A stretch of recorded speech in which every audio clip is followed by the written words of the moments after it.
উত্তরাধিকার সূত্রে পাওয়া বিগত ফ্যাসিস্ট সরকারের ঋণের বোঝা নিয়ে সরকার গঠনের মাত্র ১.৫ মাসের মাথায় প্রস্তাবিত ২০২৬-২৭ অর্থবছরের বাজেটটি পারফেক্ট নয় বলে মন্তব্য করেছেন অর্থমন্ত্রী আমির খসরু মাহমুদ চৌধুরী।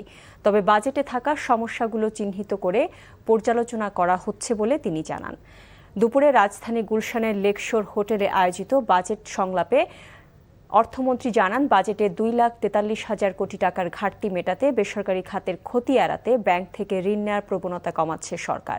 এর বিপরীতে অভ্যন্তরীণ রাজস্ব আদায় বৃদ্ধি এবং বন্ডের মতো বিকল্প বাজার ভিত্তিক অর্থায়নের উপর জোর দেওয়া হচ্ছে। তিনি বলেন, দেশের ভঙ্গুর অর্থনীতিকে স্থিতিশীলতা ও টেকসই সমৃদ্ধির দিকে নিয়ে যেতে সরকারকে অন্তত ২ বছর সময় দিতে হবে। জ্বালানি সংকট, বিদ্যুৎ ও উচ্চগতির ইন্টারনেটের মতো কাঠামোগত সমস্যাগুলোর স্থায়ী সমাধানের জন্য এই সময়সীমা প্রয়োজন বলে তিনি জানান। অর্থমন্ত্রী বলেন, বাংলাদেশ অতিরিক্ত নিয়মের বেড়াজালে বন্দী দেশ হওয়ায় ব্যবসার পরিবেশ ও জীবনযাত্রা সহজ করতে সরকার নিয়মকানুন শিথিল করছে, যা তদারকিতে একটি বিশেষ টাস্ক ফোর্স ও ওয়েবসাইট চালুর সিদ্ধান্ত নেওয়া হয়েছে।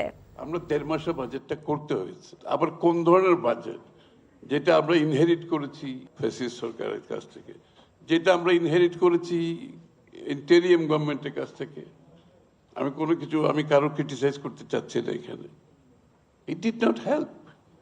আমরা যখন দায়িত্ব নিলাম, এগুলো সব আমাদেরকে সবগুলো চিন্তা করতে হচ্ছে। ৫০,০০০ কোটি টাকার মতো পাওয়ার বিল বাকি রেখে গেছে আপনার, মানে প্রত্যেক জায়গায় খালি বিল বাকি বাকি বাকি। এগুলো তো সব এই সরকারকে পে করতে হচ্ছে।